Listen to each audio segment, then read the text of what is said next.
Herkese merhaba, Umut ben. İlk iki ofis videomuzdan sonra sizlerle bugün 150 metrekare bir konut projesini gezeceğiz. Bu projemiz 4 kişilik çekirdek ailenin yaşayacağı bir apartman dairesi. Yenibatı Mahallesi'nde Hidtown sitesinde bir konuttan bahsediyorum. Biz bu projeye başladığımız zaman birçok şey zaten bitmişti. Ancak biz tamamen bu kısımları birazdan da bahsedeceğimiz şekliyle değiştirdik.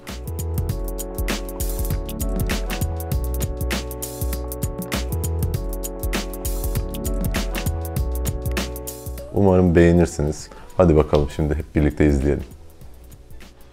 Biz bu konutun tasarım aşamasına başladığımız sırada bu dairede çoktan yapılı bir imalat vardı zaten. Fakat bizim tasarım fikirlerimizin doğrultusunda şu anda kullandığımız malzemelerle birlikte bambaşka bir tarz oluşturduk. Mevcutta yapılı olan seramikleri kaldırdık. Burada bir kapı alanımız vardı. Salona kapıyla giriliyordu. Bu kısmı tamamıyla kaldırdık. Daha açık, daha böyle ferah bir salon, yaşam alanı olmasını planladık. Giriş kısmı biraz daha dar bir kütleydi. Bu tarafta bir vestiyerimiz vardı. Ray dolaplı bir vestiyerimiz vardı. Bu yapının, bu apartman dairelerinin arka tarafında bir depo olmasından dolayı biz o depoyu giriş kısmına dahil ederek buradaki vestiyer kısmını tamamıyla kaldırıp bu kısmı da açıp arka taraftaki depoyu vestiyer odası olarak kullandık. Tugay, buradaki cam sistemi çok güzel. Tek elle açabiliyorsun. Senkron sistem. Demin bahsettiğim depo alanı burası.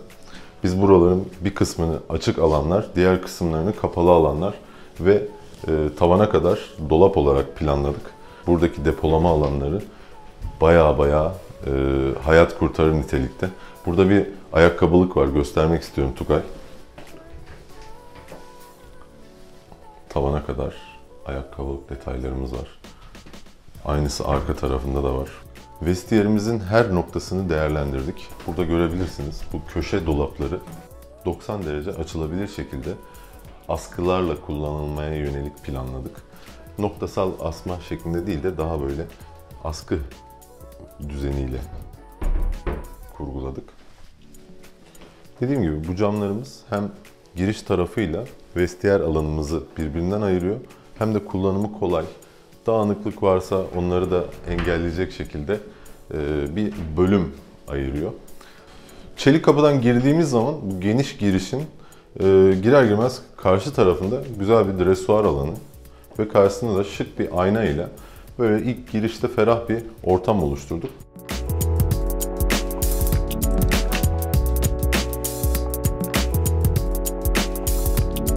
Şık bir puf koyarak bu tarafa evden çıkarken veya dışarıdan içeriye geldiğimizde ayakkabılarımızı değiştirebileceğimiz güzel bir oturma alanı tanımladık. Evin ilk halinde burada düz bir seramik vardı. Biz bunu biraz daha böyle vizon tonlarda bir mermer görünümlü bir seramik seçerek bu taraflarda evin salonu da dahil olmak üzere genel konseptini bütünleşecek bir malzeme seçtik. Burada Tugay, sana dikkat etmeni istediğim noktalar var. Zemindeki bu seramikleri biz plan düzleminde teker teker adetleriyle yerleştirerek hangi seramik nereye gelecek, nereye parça vereceğiz, nerede uzun parçayı göreceğiz veya bir hata varsa onu nasıl gizleyeceğiz, teker teker planlayarak seramiği kurguladık. Burada gördüğünüz gibi evin bu tarafında bir koridor alanımız var, gece holü niteliğinde. Burada farklı bir bordür şekli. Bu tarafta da 60'a 120 seramiklerden oluşan koridor ve mutfak tarafına tek parça seramik gelecek nitelikte bir karolaj oluşturduk.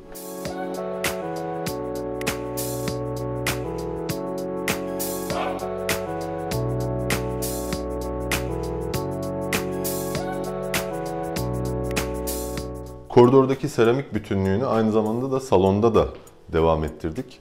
Burası normalde parkeydi. Salonun bahsettiğim o kapının arkasında bir parke alanımız vardı.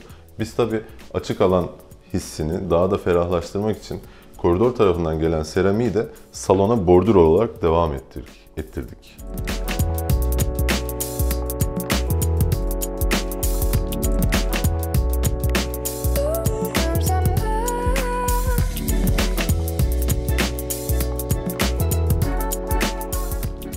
Salonumuzda seramik bordürlerin orta kısmında bir lamine parke tercihimiz oldu. Burada doğal bir meşe ağacından oluşturduğumuz macar kesimli, kenarlarında bordür uygulamalı, güzel, şık bir parke kullandık. Bu sayede bir halı kullanımına ihtiyaç duymadık. Çünkü bu parke zaten hem doğal olmasıyla hem de salonda oturma alanını ve yemek alanını tanımlaması sebebiyle ayrıca bir halı ihtiyacı hissettirmedi. Çünkü zaten parke sıcak bir malzeme.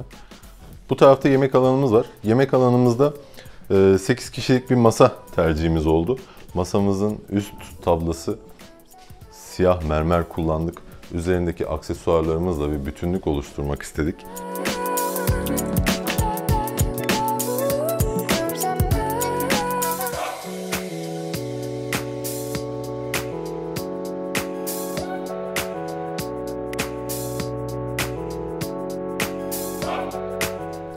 Yemek masasının arka kısmında klasik bir konsol kullanmaktansa oturma alanının, yaşam alanının bütünlüğünü devam ettirecek nitelikte ancak yemek alanını da tanımlayacak nitelikte güzel bir aynalı bir ünite tercih ettik. Burada kullandığımız nubuk döşemelerin renk tonlarında arkada tercih ettiğimiz ünitenin renk tonlarıyla uyuşmasını istedik. Yemek masasında kullandığımız mermer tablanın alt kısmındaki ayaklarımızda tercih ettiğimiz koltuk gruplarımızın, yemek koltuklarımızın alt ayaklarında ve aydınlatmalarında tercih ettiğimiz titanyumları, gold titanyum kaplamaları yine burada paslanmaz çelik üzerine titanyum kaplama yaparak Areka silüeti dijital baskılı duvar kağıdı üzerinde devam ettirdik. Bu tarafta kullandığımız apliklerle hem az önce söylediğim gibi yemek alanını tanımlı hale getirdik hem de akşamları farklı atmosfer aydınlatmaları oluşturacak seviyede imkanlar oluşturduk bu evde.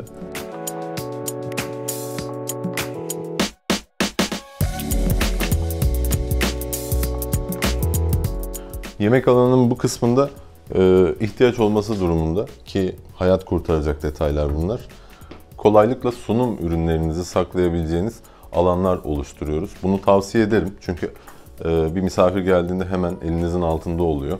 Eskiden büfe kullanımları bu yöndeydi. Şimdi bunları biz yeni şekliyle, yeni tarzlarla yorumlayıp büfe yerine bu tarz bir ünitelerle aynı zamanda sadece yemek alanı değil, oturma alanını da kapsayacak düzeyde birleştiriyoruz.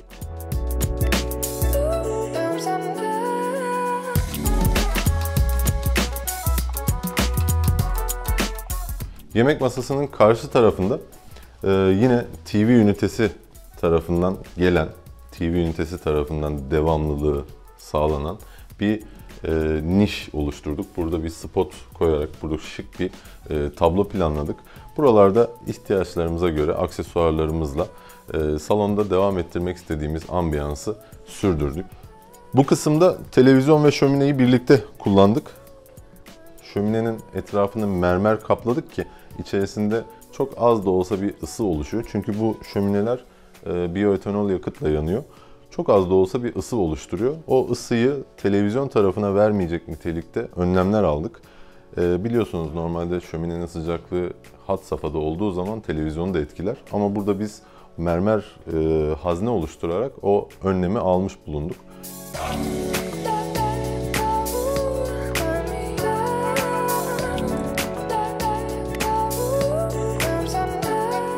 Salonumuzun bu kısmında tropik bir bitki olan arekayı tercih ettik. Aynı zamanda bu tarafta az önce size gösterdiğim duvar kağıdında olduğu gibi bu tarafta da bir duvar kağıdı planladık. Yine gold titanyum detaylarla. Burada tercih ettiğimiz bütün koltuklar Ankara İç Mimarlık üretimi ve çok şık, çok dayanıklı ithal şönil kumaşlar tercih ettik.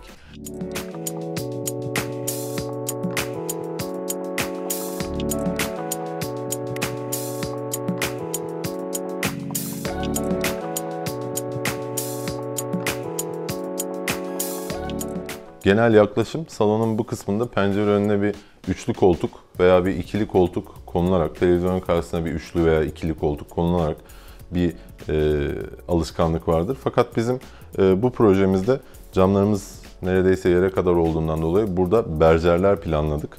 Karşı tarafımızın da açık olması sebebiyle herhangi bir tül perde kullanmak istemedik. Bunun yerine katlanır tül perde tercih ettik. İhtiyaç olması durumunda arkada gördüğünüz gibi storlarımız var. Onları da indirebiliyorsunuz. Nerede ihtiyaç olabilir? Televizyon izlerken daha böyle loş bir alan oluşturmak istediğiniz zaman arkadaki storları indirerek ortamdaki ışık seviyesini kontrol edebiliyorsunuz. Doğal ışık seviyesini. Tugay, perdeleri yakından çekmeni istiyorum.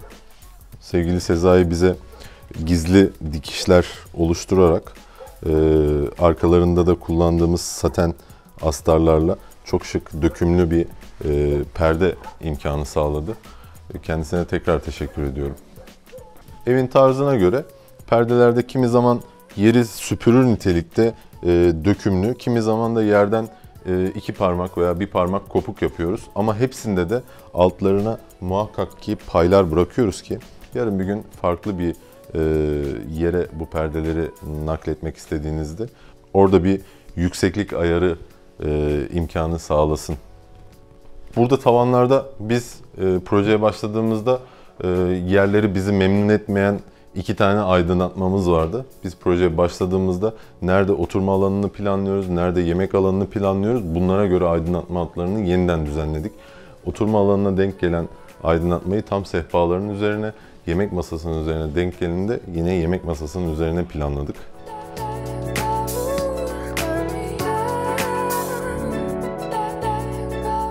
Burada oturma alanımızda orta sehpamız 2 parça. Bir tanesi böyle küçük mermer ve titanyum kaplamalı şık bir orta sehpa iken diğerinde büyük, ihtişamlı, dilimli lake panellerle oluşturulmuş yine titanyum gold detaylı lake bir orta sehpamız var.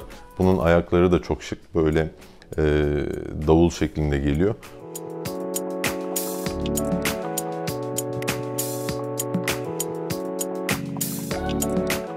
Tugay, burada şömineyi gördün ama hiç petek görmüyorsun. Çünkü biz petekleri gizledik. Petekler burada dikkat edeceğin şekilde ortamdaki havanın içine gireceği bir menfezimiz ve içerideki petekten ısınarak dışarıya çıkabilecek şekilde bir panelle gizledik bunları ve müdahalesi kolay olsun diye bunları kapak haline getirdik. Bir tane de burada var peteğimiz. Dilenildiği zaman bu kapaklar sayesinde peteklere müdahale edilebiliyor. Mevcut aydınlatmalarımıza ilave olarak aplik hatlarından bahsetmiştim az önce. Bir de ürün sergileme alanlarında kullandığımız ledlerimizle ilave spot hatları kullanarak günün farklı saatlerinde farklı ambiyans aydınlatmaları oluşturduk.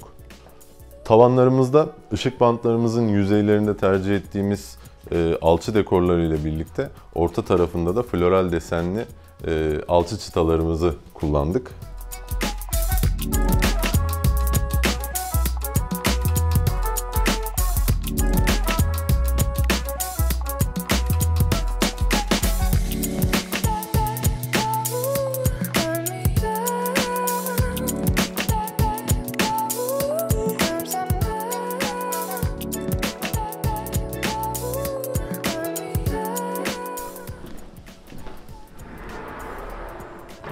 Mutfağımızda parlak yüzeyler tercih ettik. Burada tezgah malzememiz kuars malzeme. Tezgahımızın görünen tarafında ayak olarak tezgah malzemesini devam ettirirken tezgah arası kısmında da aynı malzemeden devam etmeyi tercih ettik.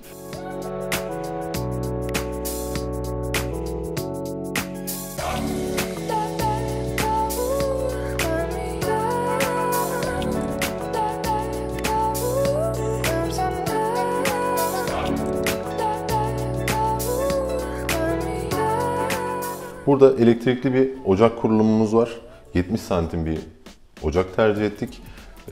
Bu ocaklarda bilmeniz gereken bir unsur var.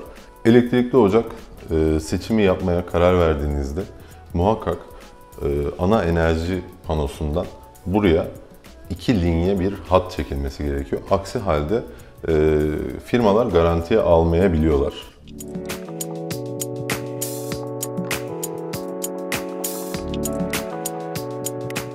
Bunun üzerinde de 90 santim bir davlumbaz ile güçlü bir emiş yapabilen davlumbaz ile burada bir kurulum tamamladık. Tercih ettiğimiz yarı ankastre bulaşık makinesi ve siyah granit bir evye ile de devamlılığı sağladığımızı düşünüyorum. Kullandığımız beyaz parlak yüzeylerle burada ithal mobilya aksesuarları kullandık. Suyum buradaymış Tugay. Bak.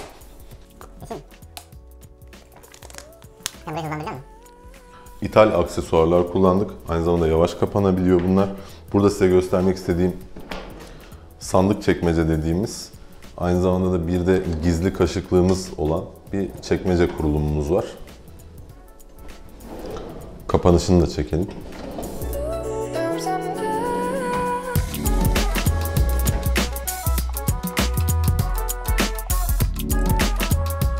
Mutfağımızın bu kısmında X-Large bir buzdolabı tercih ettik. Bu buzdolabı özel seri bir buzdolabı. 86 santime 86 santim.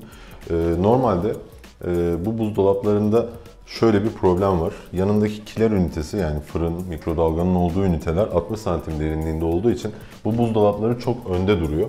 Ancak biz bu projede özel bir detay uyguladık. Bu dolapları tezgah kısmından biraz daha öne çekerek buzdolabını gizledik. Bu sayede hem o çirkin görüntünün önüne geçmiş olduk, hem de bütünleşik bir alan oluşturmak istedik. Mutfağımızın bu tarafında da diğer tarafta olduğu gibi kuarz malzemeyi tezgah arasına da döndük. Burada LED detaylarıyla yukarıdan gelen ışığın tezgaha gölge atmasını engellemek amaçlı burada bir şey hazırlarken kullanabileceğimiz şık bir aydınlatma planladık.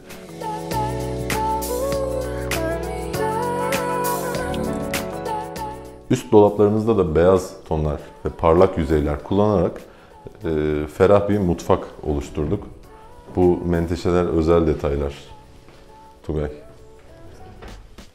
İki kapağın birlikte çalıştığı Aventos menteşe dediğimiz ithal bir malzeme. Burada gördüğünüz gibi hem rahat açılıyor hem de kapanışı çok yumuşaktır.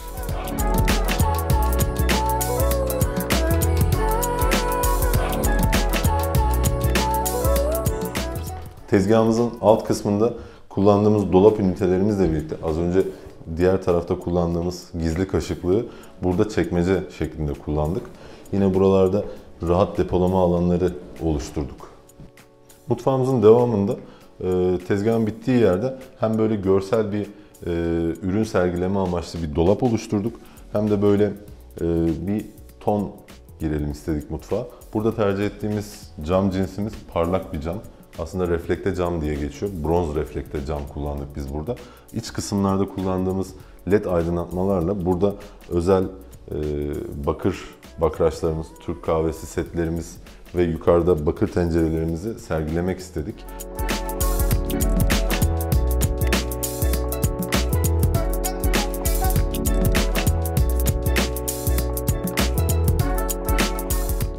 Bu kısımda salonda olduğu gibi peteklerimizi sakladık. Alt taraftan ortamdaki hava girerek içerideki petek vasıtasıyla ısınarak yukarıdaki menfezlerden tekrar geliyor. Tercih ettiğimiz mavi tonlara uygun şekilde satın aldığımız tabaklarımızla şık bir kahvaltı düzeni oluşturduk. Ben bu koltukları çok seviyorum. Hem kullandığımız kadifenin cinsi hem de tercih ettiğimiz renklerinden dolayı bu mutfağın bu kısmı benim en sevdiğim yeri. Güne mutfakta başlıyoruz. Güne kahvaltıyla başlıyoruz. Hani bir laf var ya Tugay, krallar gibi kahvaltı yap. Neydi devamı?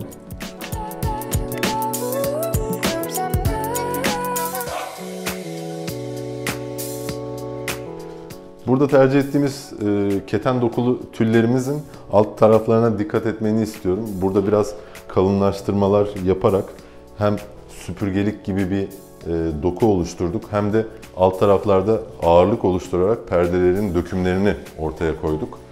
Mutfağımızın arka tarafındaki balkonun devam ettiği kısımda da çok dar bir balkonumuz var.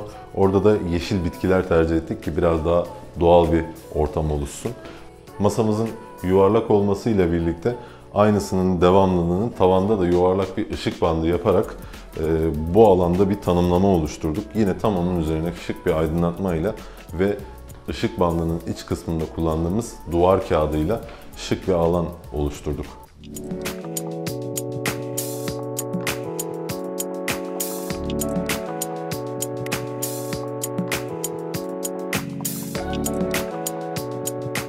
Telefonun interneti iyi çekiyor mu Tugay?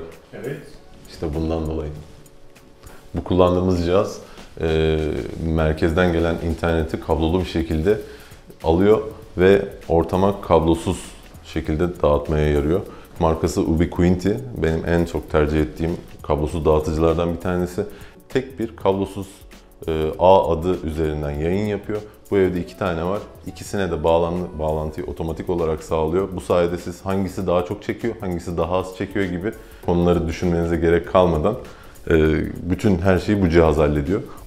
Mutfaktan çıkmadan önce sizlere salonda da, koridorda da bahsettiğim o seramiklerin devamlılığını, mekanların içerisindeki o seramiğin akmasından bahsetmek istiyorum. Koridordaki seramiğin mutfağa devam etmesini sağlayarak hem mekanlar arasında bütünlük sağladık hem de bu konsepte, bu aydınlık bir mutfakta renk tonları oluşsun istedik. Farklı bir seramik tercih etmedik.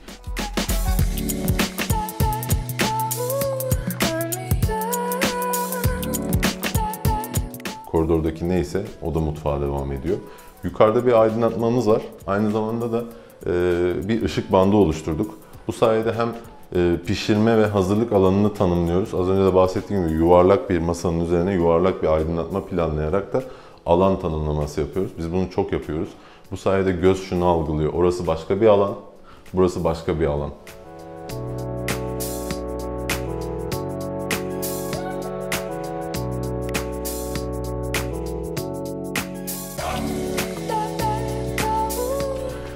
Mutfaktan sonra bir müzik odamız var. Aslında oturma odası.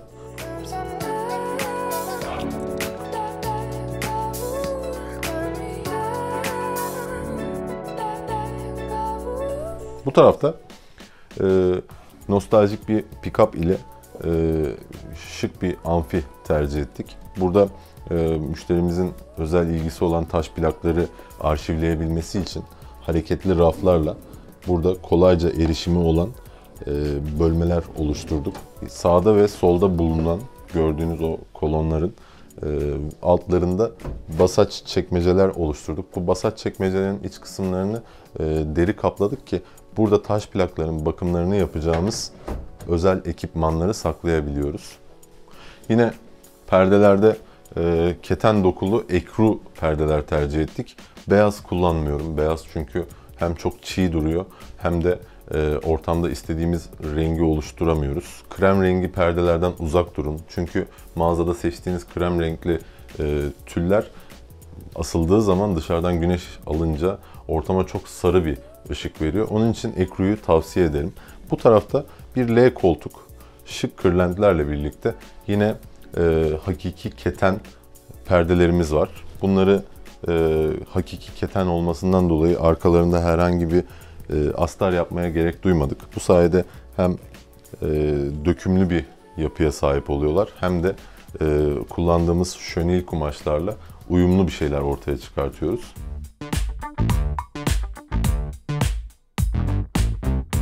Odanın nostaljik bir havası olmasına rağmen biz burada kullandığımız lake panel üzerindeki titanyum hareketlerle şık bir ahşap raf üzerinde kullandığımız aksesuarlarla bunun devamlılığını sağladık. Yine orta tarafta kullandığımız mermer orta sehpalarla birlikte sağda ve solda yan sehpalar ile mermer dokusunun verdiği o doğallığı devam ettirdik. Tugay girişte bahsettiğimiz seramik bordürlerimiz kapı içlerinde devam edecek nitelikte bir farklı bir ton oluşturuyor. Zeminde orta kısımda kullandığımız açık tonlar ile ana koridordan bu tarafı daha böyle gece holü niteliğinde ayırmak istedik. Bu tarafta sizlere çamaşır odamız var. Onu göstermek istiyorum. Yalnız Tugay dikkat edersen kapıların deseniyle birebir aynı desenden bir kapak oluşturduk. Çok büyük bir alan değil. Onun için bu tarafta hem çamaşır makinesi hem kurutma makinesini altlı üstlü kullandık. Hemen yanına da bir ütü masamızı veya bir temizlik malzememizi villada gibi onları saklayacağımız alanlar oluşturduk. Burada yine ihtiyaç olabilecek malzemelerimizi koyabileceğimiz, temizlik deterjanlarımızı buralara saklayabileceğimiz bir alan oluşturduk. Buralarda hayat kurtarıyor Tugay. Şimdi gelelim evimizin küçük sakinlerinin odasından bir tanesine.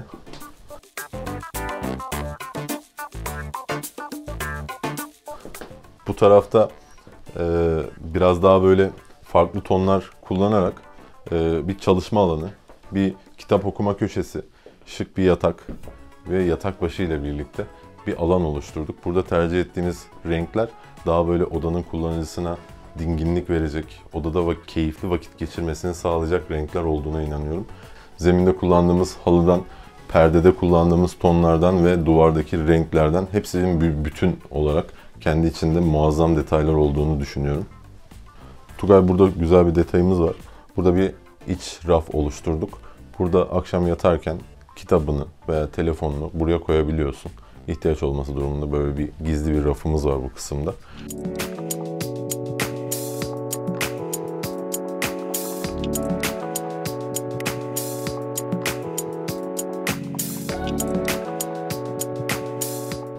Dolaplarımızın içine bakalım istersen.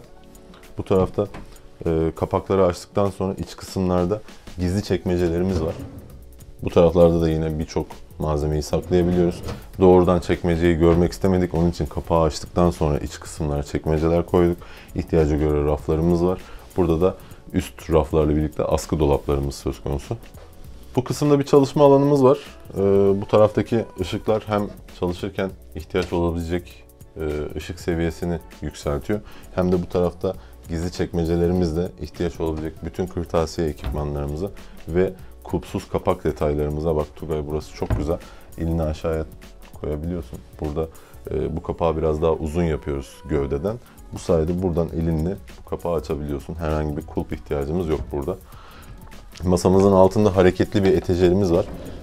Çok yumuşak bir harekete sahip. İstenildiği zaman çekilebiliyor. Aynı zamanda da burada gördüğünüz şekilde içerisinde birçok kitap veya kırtasiye ürünlerini alabiliyor. Kullandığımız bütün mobilya aksesuarlarında ki menteşeler ve ray mekanizmaları hepsini ithal kullanıyoruz. Bu sayede uzun ömürlü oluyorlar. Burada yine perdelerde 2 ton perde kullanarak odadaki o renk geçişlerini devam ettirdik. Yine her odada kullandığımız gibi ekru tül perdelerle birlikte arkada ihtiyaç olması durumunda indirilebilecek bir store perdemiz var. Burada çalışma masasında kullandığımız aksesuarlarla mobilyamızın gövdesindeki renkleri bütünleştirecek uyumlu tonlar tercih ettik.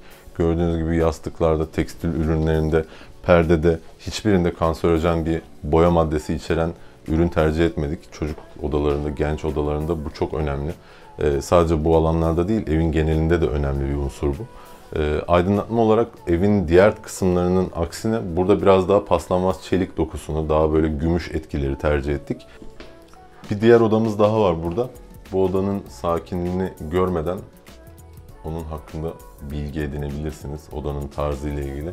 Odası da kendisi de çok tatlı. Burada kullandığımız detaylarda göreceksiniz. Pudra renkler, pembenin farklı tonları, ayna yüzeyler, beyaz lake unsurlar ve pudra rengi kumaş tekstil ürünleri tercih ettik. Yine açık renk bir parke ile kullandığımız beyaz yüzeylerin hem ortamda çok böyle karanlık bir etki oluşturmamasını hem de bu odada keyifli vakit geçirilmesini sağladık. Yukarıda yan odanın aksine titanyum renklerini tercih ettik. Burada çalışma masası bölümünde sana göstermek istediğim gizli çekmecelerimiz var. Bu kısımda birçok kırtasiye ürünlerini depolayabileceğimiz kullanıma dayalı fonksiyonel alanlarımız söz konusu. Yatak başında tercih ettiğimiz bu yuvarlak hatları aynı zamanda yatağın karşı tarafında da devamlılığını sağladık. Görünüyor mu o detay? Tugay, sana bundan bahsetmek istiyorum. Bak, buradaki aydınlatmayı yatak başından kontrol edebiliyoruz. İstediğimiz zaman bunu çevirebiliyoruz. Kitap okurken ihtiyaç olması durumunda bunun kafası dönebiliyor. Hareketli bir ürün bu.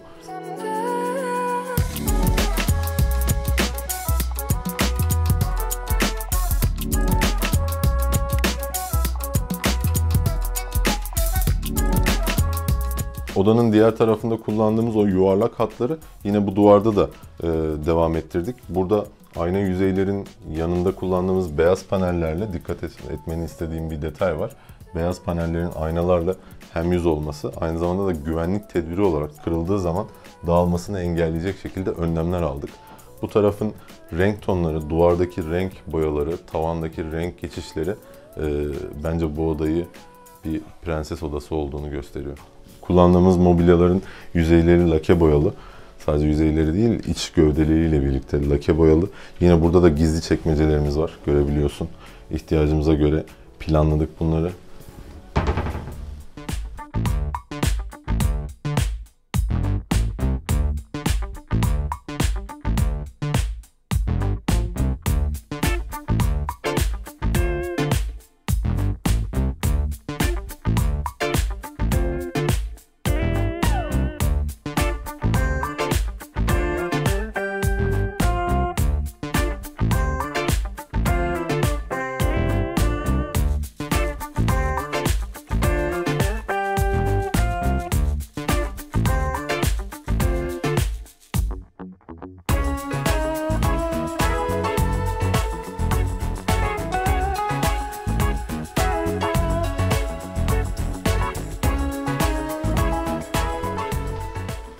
Ebeveyn odamızda tercih ettiğimiz koyu tonlar daha böyle dingin bir atmosfer versin istedik.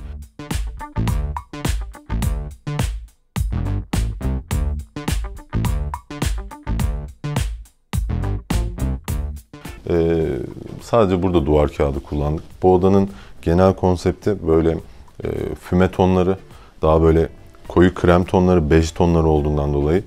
Burada kullandığımız runner'daki malzeme perdedeki malzeme ile birebir aynı. Bu sayede hem renk uyumları oluşturuyoruz hem de odada bir farklı bir ton ortaya koyuyoruz. Yatak odamızda bir televizyon ünitemiz var. Altlarını dolap olarak kullanabiliyoruz. Bu tarafta petek hatlarını gizlemek için salonda olduğu gibi gizli dolaplar oluşturduk. Burada petek yok ama hem devamlılığını sağlamak için burada da raf olarak kullanalım istedik. İstediğimiz gibi buraları değerlendirebiliyoruz. Depolama alanı olarak kullanıyoruz. Televizyonun alt kısmında da yine kapaklarımız var. Burada bir koltuğumuz var, bir berjer koltuğumuz var. İstenildiğinde oturulabiliyor. Zeminde kullandığımız halının tonları ile birlikte yatak başında kullandığımız tablo olsun, yatak başının çerçevesi olsun bir bütün olarak değerlendirdik. Şimdi sizlere yatak başında kullandığımız bu parlak siyah yüzeylerin tavanda da devamlılığını sağladığımızdan bahsetmek istiyorum. Bu sayede hem bir tavanda bir farklı bir tasarım oluşturuyoruz hem de siyah çerçeve konseptini devam ettiriyoruz. Bu tarafta bir giysi odamız var. Bunun da kapısı yavaş açılıyor. Füme cam tercih ettik. İçeriği daha az gösterir nitelikte. İçeride kullandığımız camlar da yine reflekte cam. Rahat bir kullanımı var bu cam kapının. Burada bir makyaj masası kurulumumuz var. Makyaj masasında şu ayna detayı görmeni istiyorum Tugay. Bak burası istenildiği zaman bu şekilde kapatılabiliyor. Bunun makyaj aynasının üstündeki aydınlatmayı yine buradan kullanabiliyoruz. Açtığımız zaman da burası makyaj masası olarak kullanılabilir nitelikte. Tugay içerideki ışıkları bir kapatır mısın? Sana bak ne göstereceğim. Evet. Burada kullandığımız camlar reflekte cam. İçeriği çok az göstermesinin yanı sıra biraz da parlaklık değeri olan bir cam. Bu sayede hem kendinizi görebiliyorsunuz hem ortamı geniş gösterebiliyoruz hem de ayna gibi içeriği göstermeyen bir ürün olmadığı için de ışığı yakarsan daha iyi göreceksin. İçeride tercih edeceğiniz kıyafetleri görebiliyorsunuz bu sayede. Burada yine depolama alanları, çekmecelerimiz var. Bunlar yine kullandığımız ithal aksesuarlarla yavaş kapanır nitelikte. Bizim genelde kullandığımız piyano kapak dediğimiz bir sistemimiz var. Burada köşelerde en çok bunu kullanıyoruz. Burada gördüğünüz gibi bu köşelerin daha verimli kullanılmasına olanak sağlıyor. Yine bu kısmı boy olarak kullanılabilecek mantoları, uzun paltoları saklamak için planladık. Bu sayede de hem erişimi kolay oluyor hem de kör nokta oluşmuyor. Normalde geleneksel mobilyalarımızda ne yapıyoruz? O köşeyi sadece buradan kullanılabilen bir alan gibi planlıyoruz ama biz biraz daha oraları noktasal dokunuşlarla daha kullanılır hale getirdiğimizi söyleyebilirim. Buradan çıkalım. Bu cam kapılara ben bayılıyorum. Bakar mısın ne kadar hem yavaş kapanıyor hem de içeriğiyle olan görüntüyü bölüyoruz. Işıklarını kapattığımız zaman o tarafla bir ilişkimiz kalmıyor. Ebeveyn odamızın bir banyosu var. Biz bu banyoyu projeye başladığımız haliyle katiyen bırakmadık. Bütün zemin seramiklerinden duvar seramiklerine hepsini değiştirdik. Biraz daha bu odanın koyu konseptine uygun şekilde zeminler tercih ettik. kullandığımız bütün vitrifiye ürünlerini duvarda ankastre olarak tercih ettik. Duşun içerisindeki duş bataryamızın herhangi bir borusunu görmüyorsunuz. Ankastre dediğimiz ürünler bunlar. Duvarın içerisinden gidiyor bütün boruları. Yukarıdaki yağmurlaması, el duşu ve sıcak soğuk kontrol mekanizması tamamıyla ankastredir.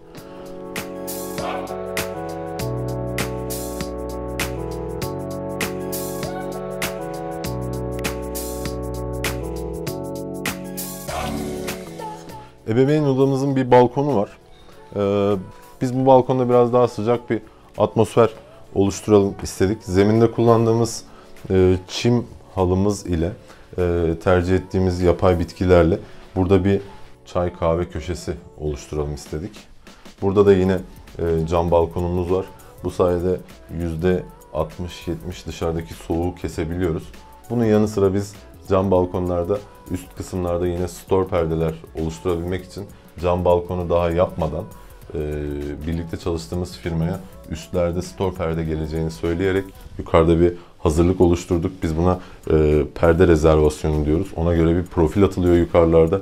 Onun haricinde bunu baştan söylemezseniz bu perdeler açılmıyor veya camlar perdeye çarpıyor. Bu hassas bir detay. Cam balkon yaptırmak isteyenler buna dikkat etmelidir.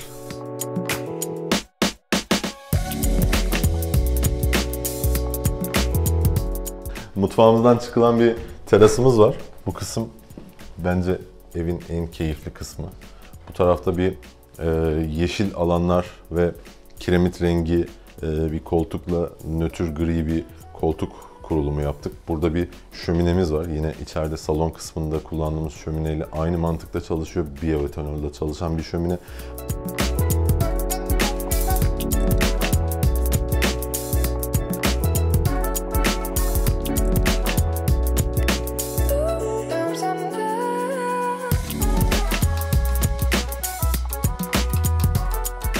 Bu kısımda gül ağacından yapılmış bir gramofonumuz var. Altındaki yine tamamıyla bizim müşterimizin kendi gramofonu.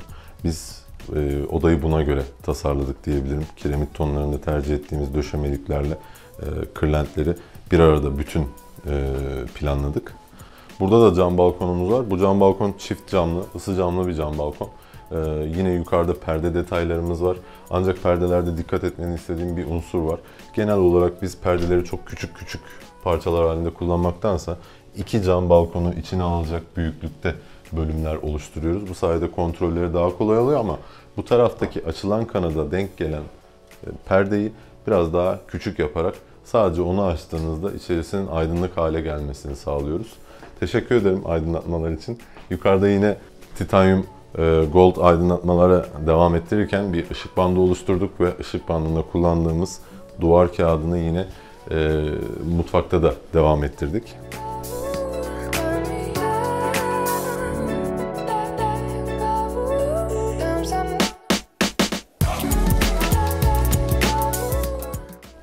Bu konutumuz da böyle.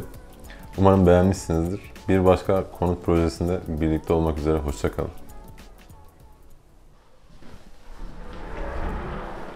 Salonumuzda